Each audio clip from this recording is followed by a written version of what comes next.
Hello दोस्तों, welcome to final part of block trade concept. आप I hope आपने बाकी के पार्ट्स भी देखे होंगे। नहीं देखे होंगे तो आई बटन में मैंने उसकी लिंक दे के रखी है, वहां जाके जरूर देखिएगा। इस फाइनल पार्ट में हम बचे हुए जो भी प्रोविजंस है ब्लॉक क्रेडिट की वो देखेंगे। ठीक है, तो इसे पूरा देखिएगा, इसे लाइक जरूर कीजिएगा, मेरे चैनल को सब्सक्राइब करना मत भूलिए अगर आप नए हो तो। एंड इसे ज्यादा से ज्यादा लोगों में आप शेयर जरूर कीजिएगा। ठीक है, तो चलिए स्टार्ट करते हैं। अब हम बचे हुए क्लॉजेस को कवर करेंगे। उसमें है clause C, D, E, F, G, H and I. Okay, अब हम देखते हैं section 17 subsection 5 clause C and D. उसके पहले हमें कुछ डेफिनेशंस देखनी पड़ेंगी। That is works contract, construction, immovable property and plant and machinery. इन चारों की डेफिनेशंस हमें देखनी है। अब वर्क्स कॉन्ट्रैक्ट क्या होता है कि किसी भी इमूवेबल प्रॉपर्टी का कंस्ट्रक्शन कॉन्ट्रैक्ट या renovation contract, alteration contract, fabrication contract etcetera, जिसमें transfer of property in goods involve हो। इसका मतलब क्या है कि अगर कोई कॉन्ट्रैक्टर किसी बिल्डिंग का कंस्ट्रक्शन कर रहा है तो उसमें जो सीमेंट और स्टील लगता है वो भी वो सामने वाले को देता है। मतलब जब बिल्डिंग वो कंस्ट्रक्ट कर लेता है, वो सामने वाले को जब बेचता है तो वो ये नहीं बोलता कि मैं अपना सीमेंट और स्टील घर लेके जाता हूँ, वो भी उसके साथ ट्रांसफर होता है। तो that steel and cement is goods जो उस प्रॉपर्टी के साथ सामने वाले को ट्रांसफर हो रहा है, तो उसे बोलते हैं वर्क्स कॉन्ट्रैक्ट। ठीक है, अब कंस्ट्रक्शन मतलब क्या, कंस्ट्रक्शन में क्या क्या आता है? Reconstruction, renovation, addition, alteration, repairs, ये सब कुछ कंस्ट्रक्शन की डेफिनेशन में इंक्लूड होगा। कब? जब ये बुक्स ऑफ अकाउंट्स में कैपिटलाइज होगा। क्या होगा? कैपिटलाइज।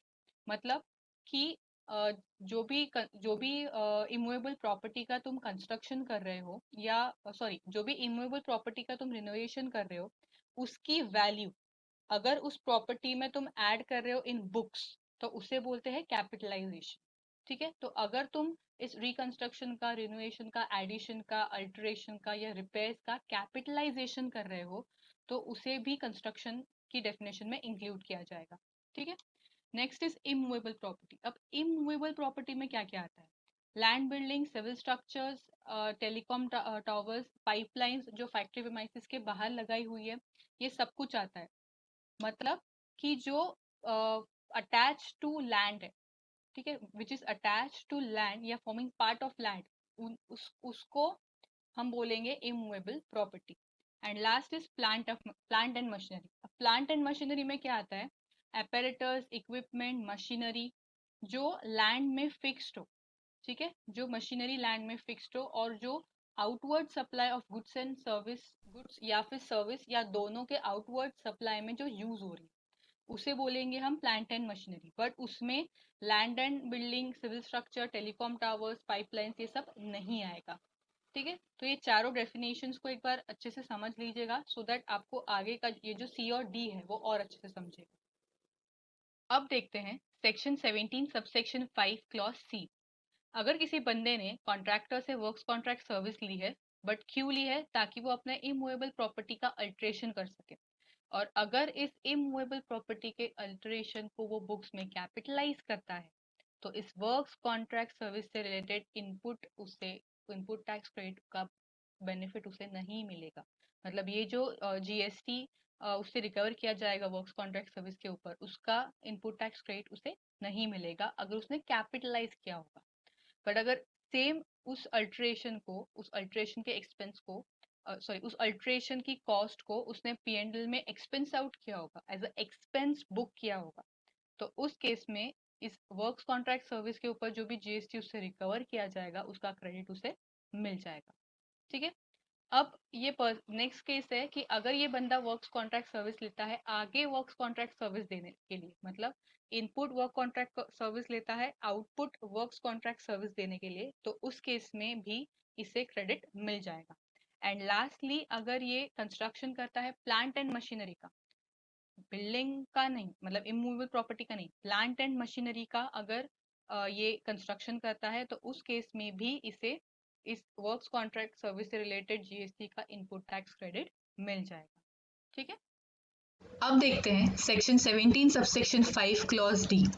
अगर कोई बंदा है, उसने बोला कि चलो अगर वर्क्स कॉन्ट्रैक्ट सर्विस ले रहा हो तो मुझे कैपिटलाइज करने पे ब्लॉक मतलब वो ब्लॉक रेट की लिस्ट में आ जा रहा है, तो मैं एक काम करता हूँ, सब कुछ मैं खरीदता हूँ, मटेरियल से लेके लेबर से लेके सब कुछ, और फिर जो भी अल्ट्रेशन है रिपेयर है वो सब कराता हूँ, तो फिर वो कैपिटलाइजेशन नॉन कैपिटलाइजेशन का झंझट ही खत्म हो जाएगा।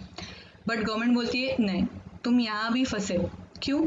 क्योंकि डी में बोला है कि अगर वो खुद होके स्टील सीमेंट मतलब जो भी मटेरियल है या लेबर्स है, आर्किटेक्ट की सर्विसेज है, कॉन्ट्रैक्टर की सर्विसेज है, ये सब सर्विसेज खुद के नाम पे लेके या ये सब मटेरियल खुद के नाम पे लेके फिर अल्ट्रेशन कराते हो, तो उस केस में भी मतलब अपनी मूवेबल प्रॉपर्टी का अल्ट्रेशन कराते हो, तो उस केस में भी अगर तुम्हें कैपिटलाइज किया है उस अल्ट्रेशन को, तो तुम्हें इनपुट टैक्स क्रेडिट नहीं मिलेगा।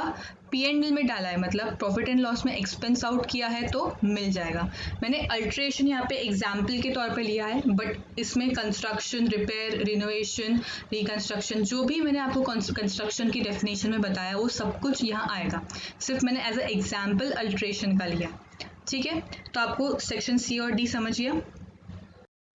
अब सपोज कोई बंदा है जो कंपोजिशन स्कीम में आता है, इसमें आता है कंपोजिशन स्कीम में, और अगर उसने कोई गुड्स किसी को सेल किए तो उस केस में वो सामने वाले से जीएसटी रिकवर ही नहीं कर सकता। This is one of the conditions कि वो सामने वाले से, कंपोजिशन डीलर सामने वाले से जीएसटी रिकवर ही नहीं कर सकता। तो ये जो जिसे उसने गुड्स बेचे उसे तो इनपुट टैक्स क्रेडिट का सवाल ही नहीं उठता।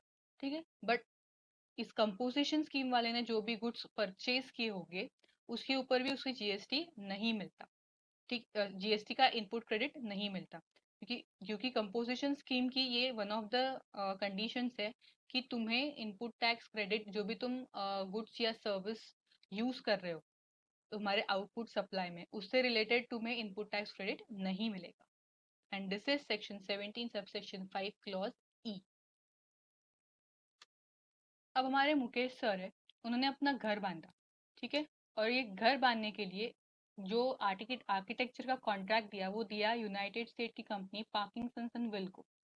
ठीक है, अब ये पार्किंसंस एंड विल ने सिर्फ ये आर्किटेक्ट सर्विस दी मुकेश सर को, और वो चले गए, और कुछ भी ना उसने उन्होंने बेचा और ना कोई किसी और को सर्विस दी, ना कोई और बिजनेस किया, कुछ नहीं, बस ये सर्विस दी और वो चले गए।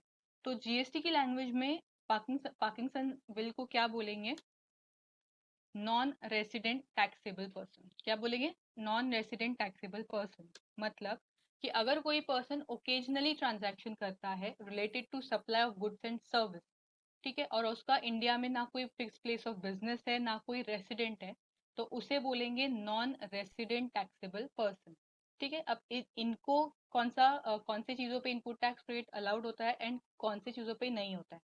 तो अगर उसने कोई भी गुड्स या सर्विस ली इंडिया में, तो उससे रिलेटेड जो भी वो जीएसटी उससे रिकवर किया जाएगा उसका क्रेडिट उसे नहीं मिलेगा। मतलब नॉन टैक्सेबल पर्सन को कोई भी गुड्स या सर्विस रिसीव होती है तो उससे रिलेटेड जो भी जीएसटी उससे रिकवर किया जाता है उसका इनपुट टैक्स क्रेडिट उसे नहीं मिलता। बट वो अपने साथ अगर कोई गुड्स लेके आया होगा, कोई गुड्स उसने इंपोर्ट किए होंगे, तो उससे रिलेटेड जब वो भरेगा तो उसको मिल जाएगा। मतलब सपोज कि वो कुछ अपने आर्किटेक्ट सर्विसेज से रिलेटेड टूल्स लेके आ रहा है अपने साथ, और उसके ऊपर उसे जीएसटी भरना पड़ रहा है, आईजीएसटी, तो उससे रिलेटेड उसे इनपुट टैक्स क्रेडिट मिल जाएगा। ठीक है, तो ये है सेक्शन 17 सबसेक्शन 5 क्लॉज एफ। अब नेक्स्ट सेक्शन है सेक्शन 17 सबसेक्शन 5 क्लॉज जी। अगर कोई पर्सन गुड्स या सर्विस लेता है फॉर हिज पर्सनल यूज, अगर अपने पर्सनल यूज के लिए वो गुड्स या सर्विस या गुड्स या दोनों लेता है फॉर हिज पर्सनल यूज, तो इससे रिलेटेड जो भी जीएसटी उससे रिकवर किया जाएगा उसका इनपुट टैक्स क्रेडिट उसे नहीं मिलेगा। ठीक है, next is section 17 subsection 5 clause H. Suppose कोई मैन्युफैक्चरर है जो कुकीज बनाता है, तो उसने 10,000 कुकीज बनाई, ठीक है, बट उसमें से 200 कुकीज खो गई, 200 कुकीज चोरी हो गई, सपोज के एम्प्लॉयज ने खा ली, 200 कुकीज चूहों ने खा लिया, डिस्ट्रॉय हो गया, एंड 200 कुकीज उसने राइट ऑफ किया एज अ गिफ्ट, मतलब किसी को गिफ्ट करके दिया, या एंड 200 कुकीज उसने एज अ फ्री सैंपल बांटे। ठीक है, तो ये जो और बचे हुए जो 9,000 थे वो उसने बेच दिए। अब ये जो 9,000 कुकीज है उससे related proportionate input tax credit उसे मिल जाएगा। बट ये जो 1000 कुकीज है जो लॉस्ट हुए, स्टोलन हुए, डिस्ट्रॉय हुए या राइट ऑफ किए उसने, तो ये 1000 से रिलेटेड जीएसटी उसे नहीं मिले, मतलब इनपुट टैक्स क्रेडिट उसे नहीं मिलेगा। क्यों? क्योंकि उसका टैक्सेबल सप्लाई नहीं हुआ है, आगे उसने किया ही ना सप्लाई, वो वही खत्म हो गया, उसका चैप्टर वही खत्म हो गया, तो उससे रिलेटेड इनपुट टैक्स क्रेडिट नहीं मिलेगा। ठीक है। एंड अगर आपने कोई जीएसटी भरा है under section 74, that is tax not और short paid due to fraud etcetera, या सेक्शन या under section 129 which is detention, seizure and release of goods and conveyance in transit, और सेक्शन 120 सॉरी सेक्शन 130 के under आपने कोई GST भरा है, that is confiscation of goods और conveyance and levy of penalty. तो ऑफ कोर्स ये सब पेनल्टीज है, तो इससे रिलेटेड इनपुट टैक्स क्रेडिट भी आपको नहीं मिलेगा। And this is section 17 subsection 5 clause आई।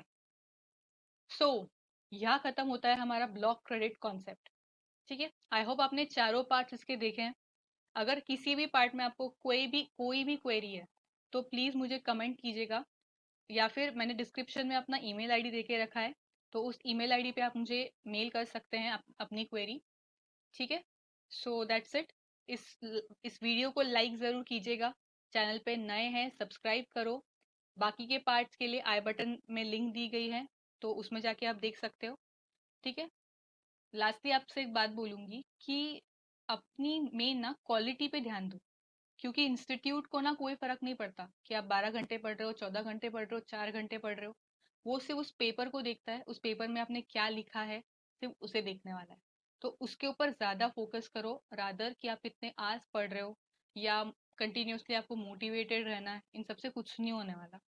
क्योंकि अगर आप सपोज 60 या 70 मार्क्स का भी पेपर लिख के आते हो, बट उसमें से आपको 60 या 65 मार्क्स मिलते हैं, तो उस लेवल की क्वालिटी आपको मेंटेन करनी, उस लेवल की क्वालिटी आपको बनानी है, तो आपको टेंशन लेने की कोई जरूरत नहीं है। एंड सेकेंड थिंग, अपने माइंड को शांत रखिए, क्योंकि उस 3 घंटे में अगर आप डर गए ना, तो जितना भी पढ़ लो उसका कोई मतलब नहीं बनने वाला।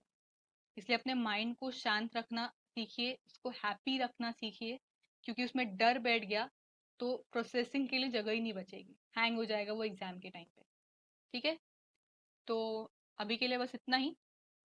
Thank you for watching all the parts of, thank you for watching this video also. Bye.